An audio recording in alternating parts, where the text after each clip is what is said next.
আল্লাহ রাসূল বলছেন ওলি আল্লাহরা অমর।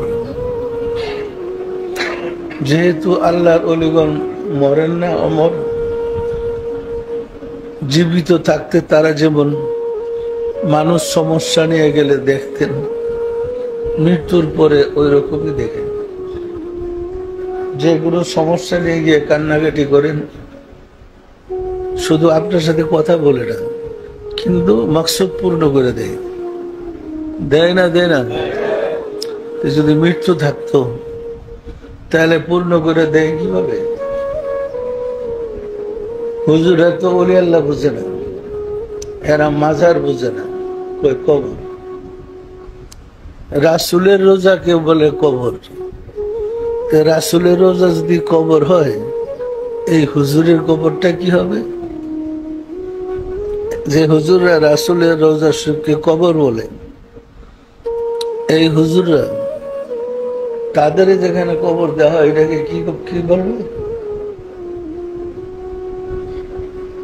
কবর হইল ওই হুজুরদের যেখানে কবরস্থ করা হয়।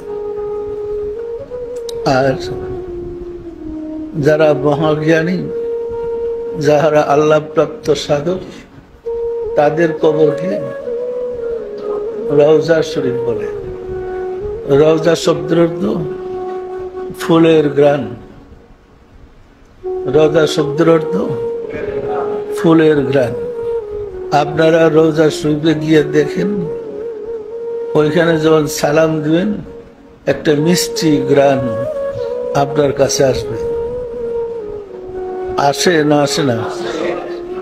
এই মিষ্টি গ্রানটা কোথা থেকে আসে? আপনি তো আগর আর কি জানে বলে সেন্সিডেল না, মিষ্টি গ্রানটা আসে কোথা থেকে? এই রোজার ভিতর থেকেই আসে। পরিষ্কার? এই কারণেই ওলি আল্লাহদের কবরকে রওজা শরীফ বলে। আর আবার ওলি আল্লাহদের কবরকে মাজার শরীফ বলে। মাজার শরীফ অর্থ হলো জিয়ারতের জায়গা, যে স্থানে জিয়ারত করা হয় উহাকে মাজার বলে।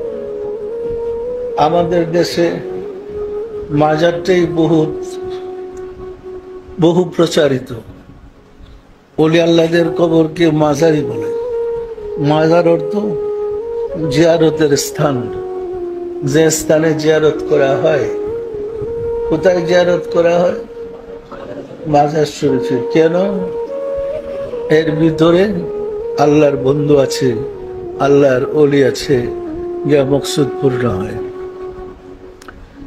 যে মাজারে ফুসগ্রাম বের হয়, ওই মাজার গুলাকে রওজা শরীফ বলে। আমি কি পার্থক্য করে বুঝাতে পারতেছি? যে মাজারে গেলে মিষ্টি গ্রান বের হয়, ওই মাজারকে রওজা শরীফ বলে।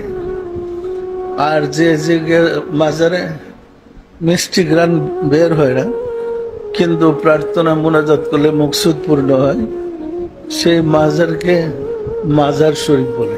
পরিষ্কার না? পরিষ্কার না? মানুষ যখন আল্লাহকে পায়, তার আল্লাহর সাথে যোগাযোগ হয়ে যায়। পরিষ্কার?